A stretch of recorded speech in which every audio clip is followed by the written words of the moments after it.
할머니, 이거 좀 봐주세요. 엄마가 이걸 외삼촌한테 보내라고 했는데요. 여기 할머니네 붕어빵 이야기가 적혀 있어요. 이게 뭐야? 왜 우리 가게 붕어빵 레시피가 여기 다 들어있어? 네 엄마가 삼촌한테 보냈다고? 박 씨는 떨리는 손으로 손주가 보여준 화면을 넘기며 파일을 확인했습니다. 그러면서 비법 레시피부터 매출 내역, 가게 운영 계획까지 모든 자료가 포함된 파일들을 보며 충격을 받았습니다. 안 그래도 손님 중에 누군가가 박 씨더러 붕어빵 체인점이라도 낸 거냐고 물었던 사람이 있던 겁니다. 아주 비슷한 느낌의 새로운 가게가 있다면서 말입니다. 그런데 그 대상이 며느리였다니 박 씨는 심장이 쿵하고 주저앉았고 좀처럼 정신을 차리기 힘들었습니다. 예, 우리 이거 아빠랑 얘기해 봐야겠구나. 할머니한테 잘 얘기해줬다. 박 씨는 곧장 아들에게 노트북을 보여주며 이 사실을 알렸습니다. 아들, 이 파일 좀 봐라. 네 마누라가 이걸 네 형님한테 보냈대.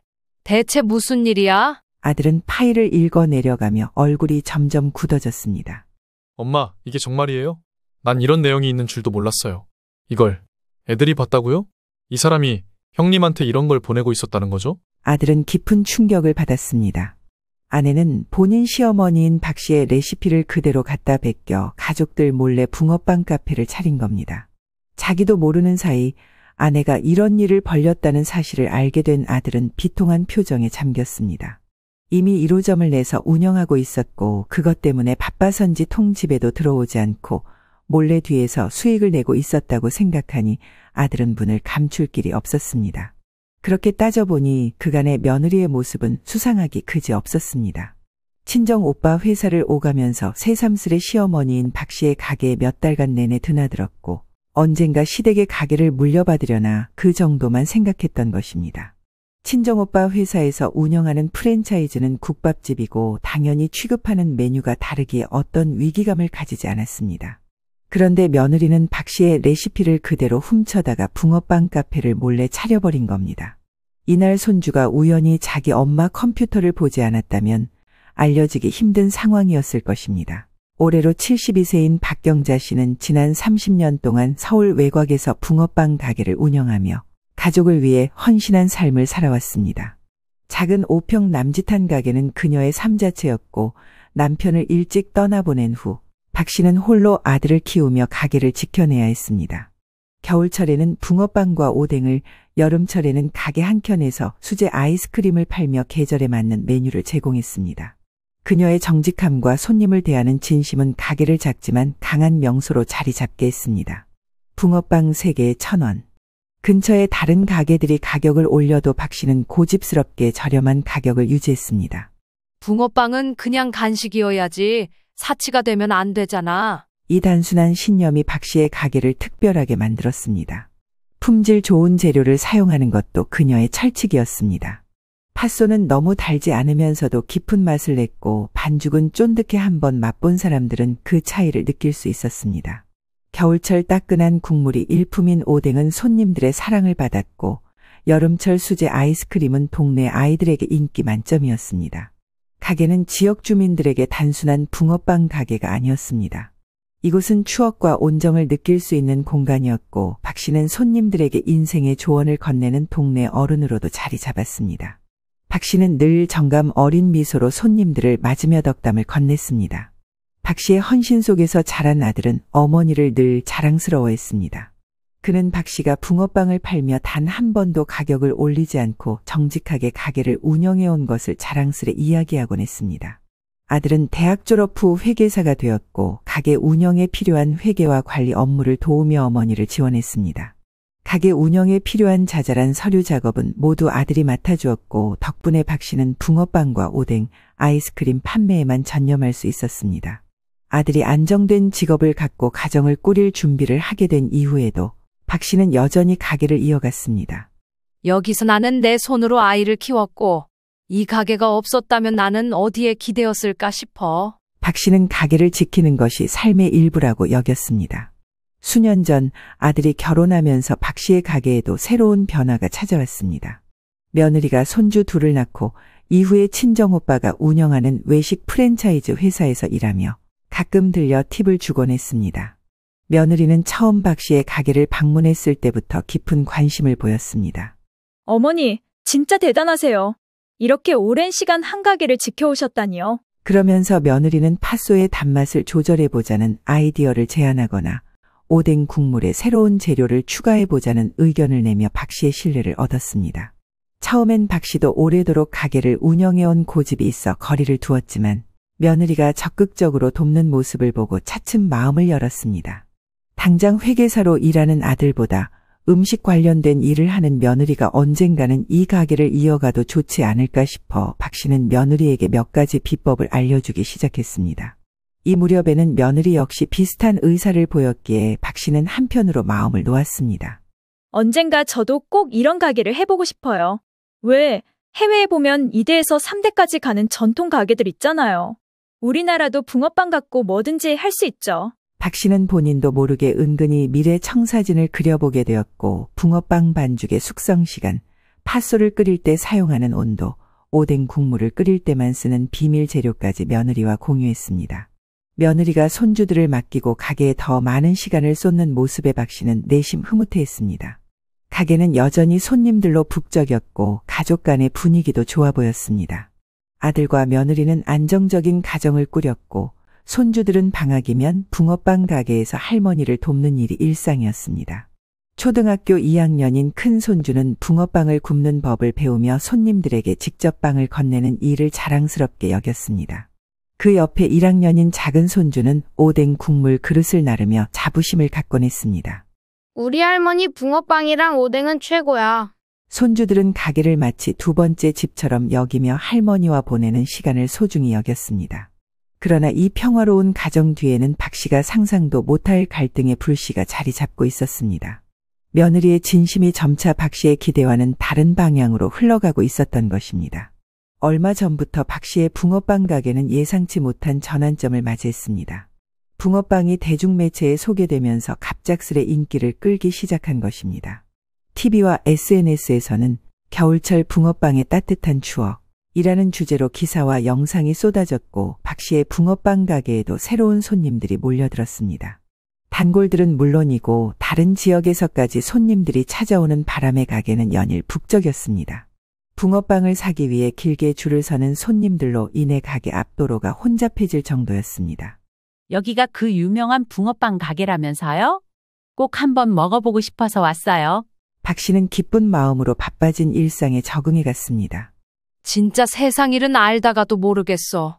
다들 무슨 향수에 젖어서들 붕어빵을 갑자기 이렇게 찾나 몰라. 박 씨는 피곤하면서도 뿌듯함을 느꼈습니다. 이러한 변화 속에서 가족들은 이 기회를 놓치지 말자고 했습니다. 아들과 며느리는 박 씨에게 가게 평수를 늘리고 메뉴를 다양화하자고 제안했습니다. 엄마, 요즘 붕어빵 안에 팥 말고 치즈나 슈크림 넣어서 파는 데가 인기 많대요. 우리도 한번 해보는 게 어때요? 아들은 나름 며느리와 상의해 본 뒤 자료를 준비해서 메뉴 추가와 가게 확장에 대한 아이디어를 적극적으로 내놓았습니다. 손주들 또한 할머니 가게를 자랑스러워하며 의견을 보탰습니다. 할머니 붕어빵에 초콜릿도 넣으면 애들이 정말 좋아할 것 같아요. 저기, 딸기맛 붕어빵도 만들어주세요. 가족 모두가 활발히 아이디어를 내며 가게 확장을 적극적으로 도왔습니다. 박 씨는 고민에 빠졌습니다. 지금도 손님이 많은데 가게를 더 키우는 게 맞을까? 내가 감당할 수 있을까? 그녀는 연일 이어지는 손님들로 기쁜 한편 가게를 확장하는 것이 옳은 선택인지 불안감이 들기도 했습니다. 당장은 아들의 집에 묶여있는 돈과 여유 자금이 부족했기에 가게 확장은 어려워 보였습니다. 결국 일단 메뉴를 다양화하는 것으로 결론을 내렸습니다. 새로운 붕어빵 메뉴가 출시된 뒤 가게는 한동안 활기를 띠었습니다. 치즈와 슈크림을 넣은 붕어빵이 좋은 반응을 얻었고 손님들은 칭찬을 아끼지 않았습니다. 이런 붕어빵은 처음 먹어봐요. 팥소도 맛있지만 치즈랑 슈크림이 진짜 대박이네요. 그러나 문제는 오래가지 않았습니다. 시간이 흐르며 붕어빵 가게 주변에 새로운 경쟁자들이 하나둘 등장하기 시작했습니다. 그중 유독 눈에 띄는 곳이 있었는데 박 씨도 지나가며 제대로 들여다보지 못했지만 이곳은 박 씨 가게로부터 15분 정도 떨어져 있는 아주 세련된 붕어빵 카페였습니다.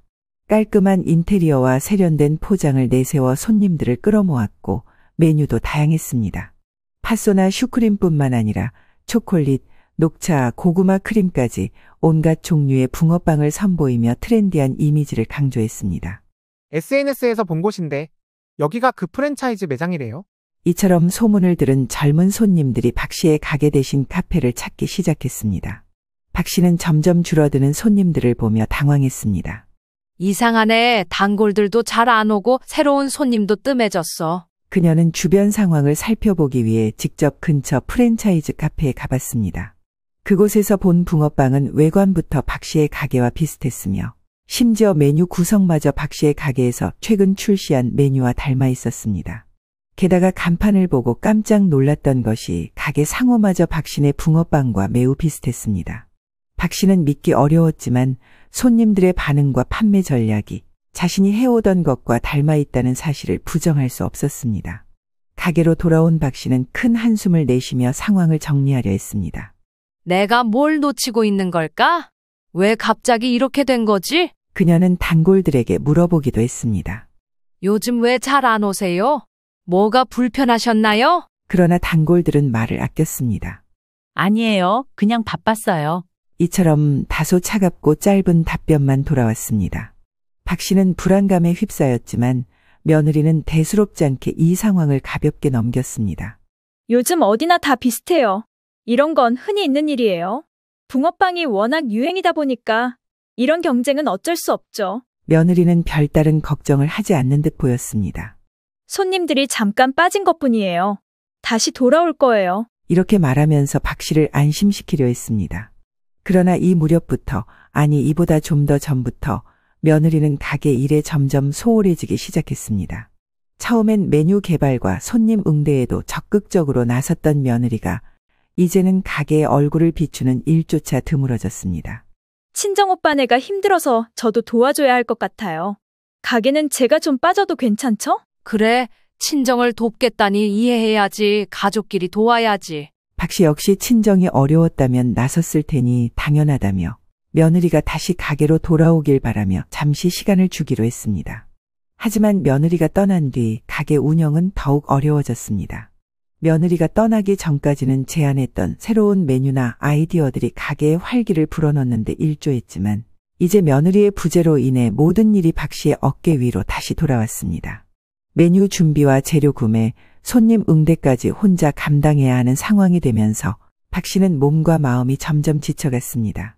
손님들은 점점 더 줄어들었고 매출도 예전 같지 않았습니다. 박 씨는 가게 운영에 어려움을 느끼면서도 며느리가 돌아와 주길 바라는 마음으로 하루하루를 버텼습니다. 그러나 며느리에게서 돌아오는 소식은 없었습니다. 점점 가게와 멀어졌고 친정오빠네 사업에 매달리고 있다는 이야기가 들려왔습니다. 박 씨는 그런 며느리의 태도에 서운함과 불안감을 동시에 느꼈습니다. 한창 여기 매달려서 같이 해주고 이것저것 아이디어도 내길래 같이 해줄 줄 알았는데 내가 뭘 서운하게 했나? 월급도 따박따박 챙겨줬는데 아무리 그래도 자기 친정이 우선인가 보네. 박 씨는 며느리가 떠난 뒤에도 그간의 신뢰를 떠올리며 기다렸지만 상황은 점점 더 악화되어 갔습니다. 사실 며느리가 가게를 떠난 이유는 다른 데 있었습니다. 본래 며느리는 두 아이를 연년생으로 낳고 극심한 산후 우울증을 겪었습니다. 아이들을 돌보는 일이 점점 고되고 힘들어지면서 자신이 육아에 적합하지 않다는 생각에 시달리기 시작했습니다. 그러면서 툭하면 아들과 다퉜습니다. 엄마로서도 아내로서도 부족한데 직장에서마저 인정받지 못하면 나는 아무것도 아닌 사람이 되는 거잖아. 게다가 한창 아기들이 자꾸 울거나 보채는 일이 반복되자 며느리는 박 씨에게 아이들을 맡기며 육아에서 벗어나고자 했습니다. 어머니, 제가 요즘 너무 힘들어요. 애기들이 너무 어려서 감당이 안 돼요. 그냥 애들 좀 봐주세요. 며느리는 이렇게 말하며 박 씨에게 의지했습니다. 박 씨는 별다른 불만을 표현하지 않았습니다.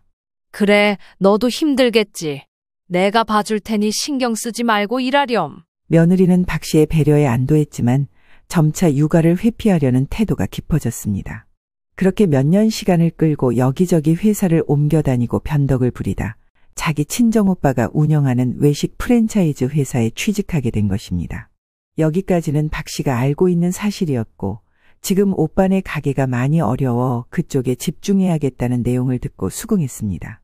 하지만 실제로 며느리와 친정오빠 사업장에서 벌어지는 일들은 전혀 다른 상황이었습니다. 한편으로는 가까운 사람이 무섭다고 박 씨의 인생 안에서 아마 가장 충격적일 사건이 공개될 날만 기다리고 있었던 것입니다. 한창 산후 우울증과 육아 부담으로 힘든 시기를 보냈던 며느리는 친정 오빠의 외식 프랜차이즈 회사에서 일을 시작하면서 새로운 활력을 찾았습니다. 그곳에서 그녀는 업무 성과를 인정받으며 자신감을 되찾았고 나도 뭔가 해낼 수 있다는 자부심이 생겼습니다.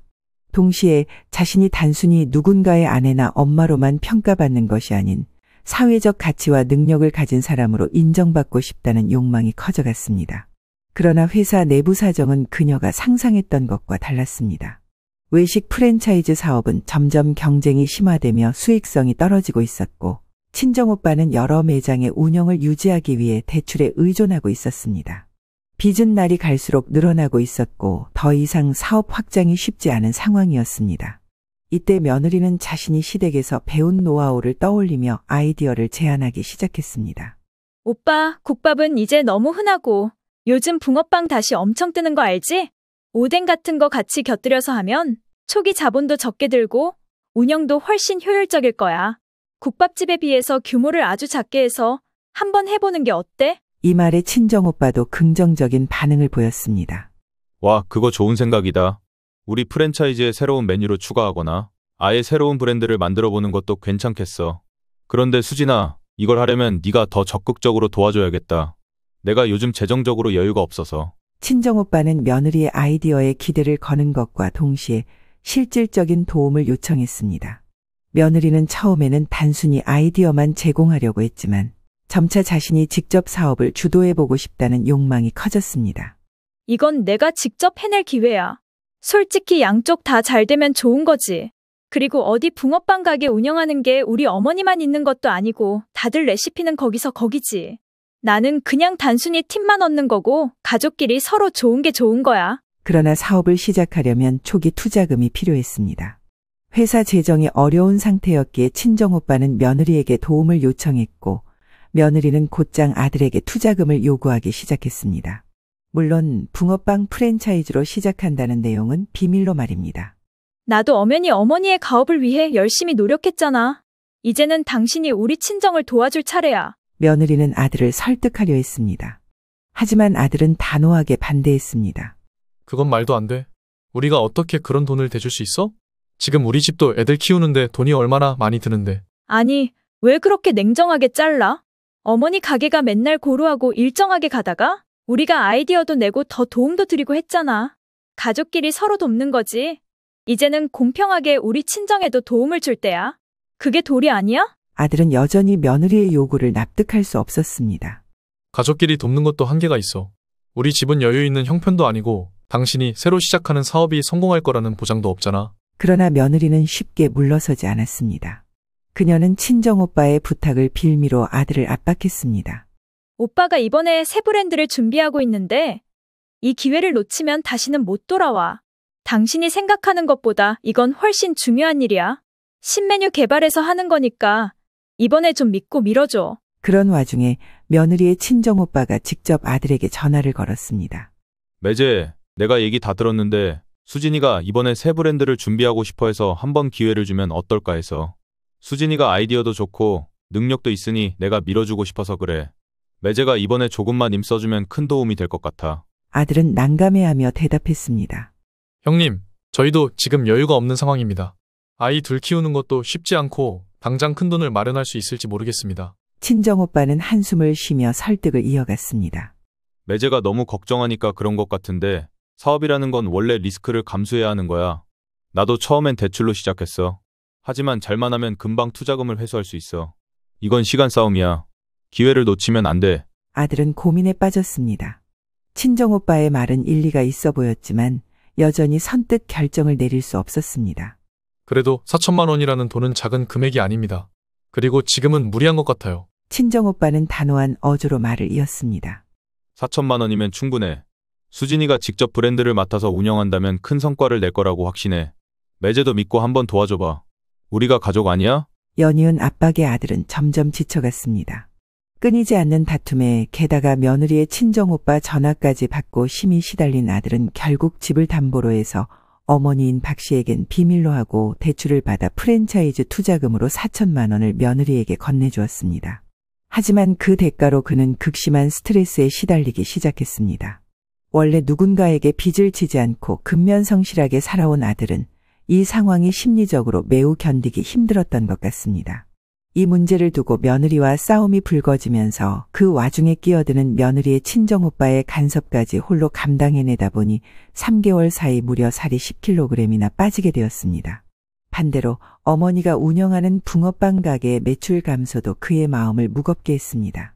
대출이며 여러 가지를 감당하기 위해 무리해서 일하다 보니 얼마 안 되어 아들은 결국 피로와 스트레스를 견디지 못하고 간경화 초기 진단을 받게 되었습니다. 이 사실을 알게 된 박 씨는 마음이 아팠습니다. 하지만 아들은 박 씨에게 이 지경이 된 이유까지는 말하지 않았고 단지 병명만 말했을 뿐입니다. 엄마가 아시면 걱정하실 거야. 조금만 쉬면 괜찮아질 거야. 그는 스스로를 달래며 고통을 감내했지만 얼굴엔 점점 병색이 드러나고 있었습니다. 그러던 어느 날 큰 손주는 학교 과제를 하기 위해 엄마의 노트북을 빌리게 되었습니다. 아빠가 병으로 몸이 약해지면서 집안일을 도우며 숙제를 할 시간이 많지 않았기에 엄마의 노트북을 켜고 필요한 자료를 찾으려 했습니다. 숙제를 시작했고 중간쯤 며느리에게서 전화가 왔습니다. 아들, 지금 숙제 다 했어? 집이지? 응, 엄마. 이제 숙제 거의 다 했는데요. 큰 손주가 말하자 며느리는 다급한 목소리로 지시했습니다. 컴퓨터 안에 붕어빵 프로젝트라는 폴더 있어. 그 안에 파일 하나를 카톡으로 외삼촌한테 보내줘. 내가 지금 컴퓨터 못 쓰니까 너만 믿는다. 알았지? 큰 손주는 그 말을 듣고 곧장 폴더를 찾기 시작했습니다. 그러던 중 붕어빵 레시피 최종, 매출 요약, 가게 확장 계획 같은 제목의 파일들이 모여있는 폴더를 발견했습니다.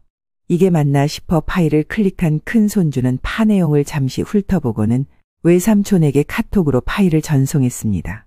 일찍이 아빠로부터 컴퓨터를 배웠고 스마트폰 다루기도 능했기에 이 정도는 전혀 어렵지 않았습니다. 하지만 전송을 마친 뒤 궁금증이 생긴 큰 손주는 파일을 열어보기 시작했습니다. 첫 번째 파일에는 붕어빵 반죽 비율, 팥속 끓이는 온도와 시간 같은 박 씨의 가게 비법들이 상세히 적혀 있었습니다. 두 번째 파일에는 가게의 매출 내역과 월간 이익이 상세히 정리되어 있었고 마지막 파일에는 가게 평수를 늘리는 계획과 필요한 비용까지 기록되어 있었습니다. 큰 손주는 의아한 표정으로 화면을 쳐다봤습니다. 왜 이걸 외삼촌한테 보내야 하지? 붕어빵이랑 무슨 관계가 있는 거지? 혼란스러운 마음에 큰 손주는 숙제를 마친 뒤 노트북을 들고 박 씨를 찾아갔습니다. 할머니, 이거 좀 봐주세요. 엄마가 이걸 외삼촌한테 보내라고 했는데요. 근데 이거 붕어빵으로 뭐 하는 거예요? 박 씨는 아무 생각 없이 노트북 화면을 보다가 파일 내용을 확인하는 순간 멍해졌습니다. 이게 뭐야? 왜 우리 가게 레시피가 여기 다 들어있어? 잠깐만, 이 씨네 붕어빵? 이건 또 뭐야? 박 씨는 떨리는 손으로 화면을 넘기며 파일을 확인했습니다. 그러면서 비법 레시피부터 매출 내역, 가게 운영 계획까지 모든 자료가 포함된 파일들을 보며 충격을 받았습니다. 큰 손주는 그런 할머니를 바라보며 조심스럽게 말했습니다. 엄마가 이거 외삼촌 보내라고 했어요. 그래서 보내드렸어요. 박 씨는 말문이 막힌 채 고개를 숙였습니다. 그리고 머릿속에서 빠르게 계산을 시작했습니다. 외삼촌이라면 며느리의 친정오빠인데 여기 이 가게 상호는 최근에 생긴 그 붕어빵 카페 아냐? 누가 그렇게 그럴듯하게 가게를 내서 돈을 잘 버나 했더니 이게 며느리네 사업이라고? 안 그래도 손님 중에 누군가가 체인점이라도 낸 거냐고 물었던 사람이 있던 겁니다. 그런데 그 대상이 며느리였다니 박 씨는 심장이 쿵하고 주저앉았고 좀처럼 정신을 차리기 힘들었습니다. 하지만 이내 무거운 마음을 추스르며 큰 손주에게 말했습니다. 예, 우리 이거 아빠랑 얘기해 봐야겠구나. 할머니한테 잘 얘기해줬다. 그날 밤 박 씨는 아들에게 노트북을 보여주며 며느리가 붕어빵 사업 파일을 본인 친정오빠에게 보낸 사실을 알렸습니다. 아들, 이 파일 좀 봐라. 네 마누라가 이걸 네 형님한테 보냈대. 대체 무슨 일이야? 아들은 파일을 읽어 내려가며 얼굴이 점점 굳어졌습니다. 엄마, 이게 정말이에요? 난 이런 내용이 있는 줄도 몰랐어요. 이걸 애들이 봤다고요? 이 사람이 형님한테 이런 걸 보내고 있었다는 거죠? 아들은 깊은 충격을 받았습니다. 아내가 투자금을 필요로 했던 프랜차이즈는 이미 냈다고 알고 있었고 당연히 본래 친정에서 하던 사업인 국밥집인 줄 알고 있었습니다. 아내 역시 그렇게 말했기 때문입니다. 그런데 이날 내용을 확인해 보니 아내가 새로 개업했다는 가게는 본인 어머니의 레시피를 그대로 갖다 베낀 붕어빵 카페였던 겁니다.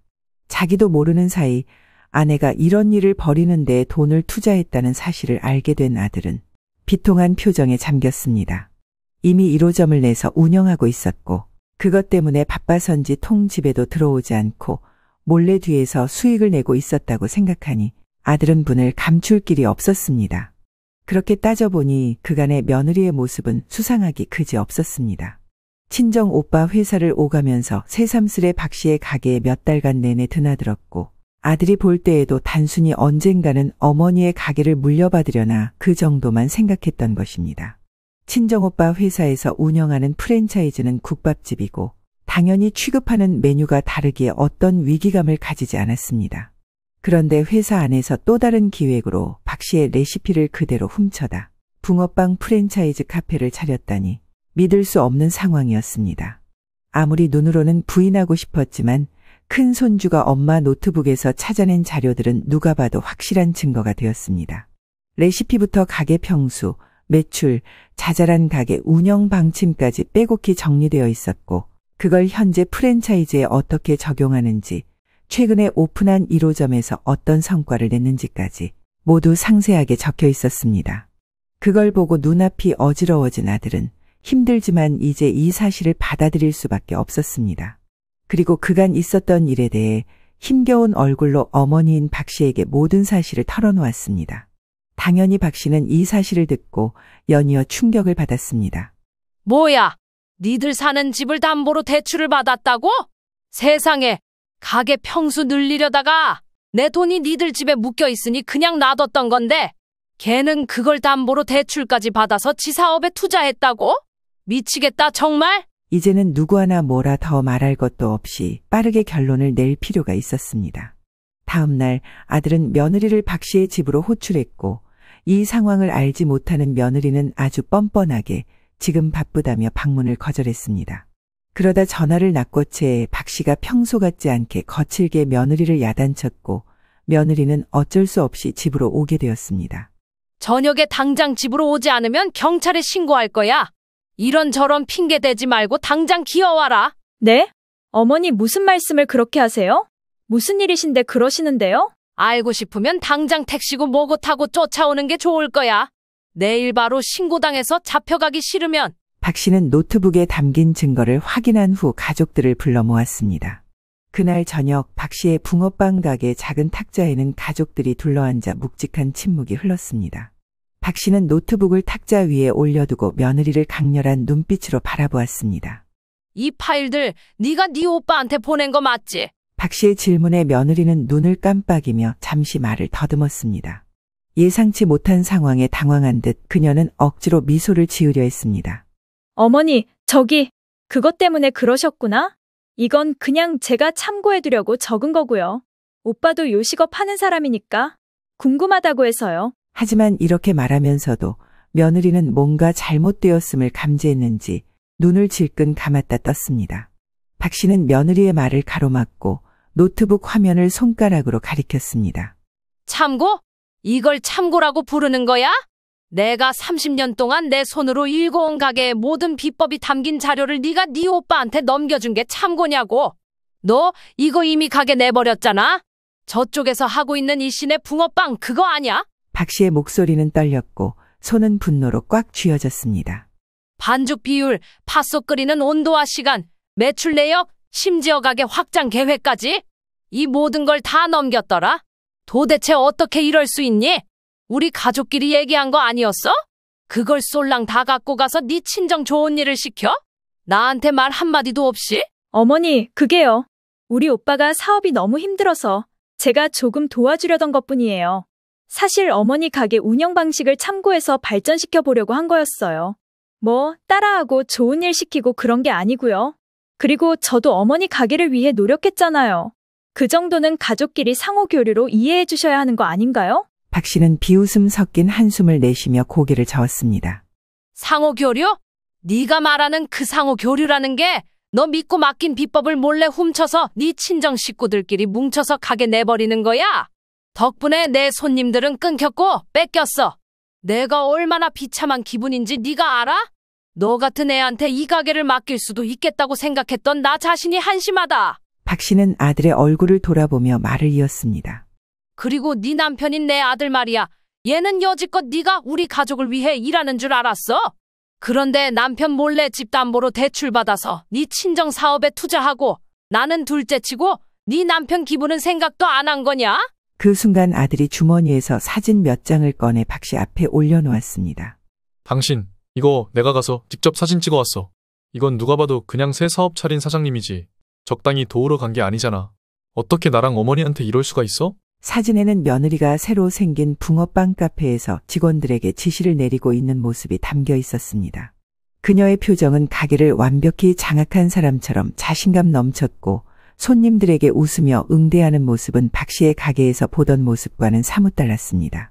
며느리는 더 이상 변명할 여유도 없이 식은땀을 흘렸습니다.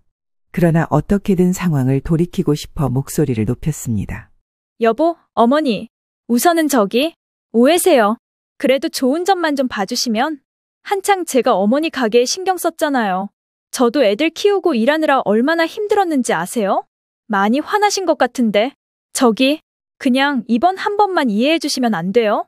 가게 시작한 지 얼마 안 됐어요, 저희. 너 아주 사치스러운 소리를 한다. 너 하나 힘든 거에 돈이 얼마가 들었고 우리 가게 손해를 얼마나 봤으며 네 남편이 어떤 병까지 얻었는지 몰라? 게다가 힘들다고 떠넘긴 손주들까지 내가 키우고 있어.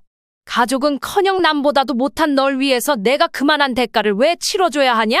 박 씨는 며느리를 노려보며 말을 이었습니다. 내가 30년 동안 이 가게를 지키며 하루하루 살아온 이유는 가족 때문이었어? 그런데 너라는 애가 이렇게 들어와서 다 물을 흐려놓고 내 모든 걸 배신하고 우리 가족을 망가뜨릴 줄은 몰랐다.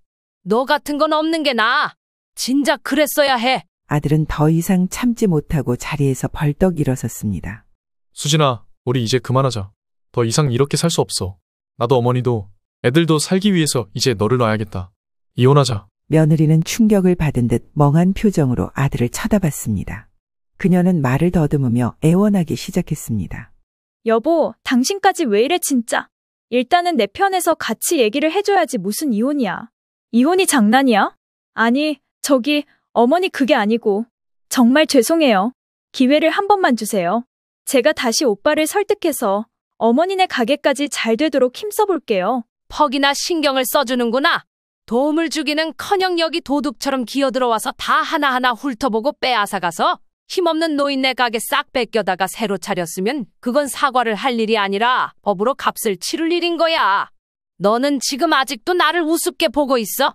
박 씨의 말은 날카롭고도 확고했습니다. 그 순간 가족들의 관계는 돌이킬 수 없는 경계선을 넘어섰습니다.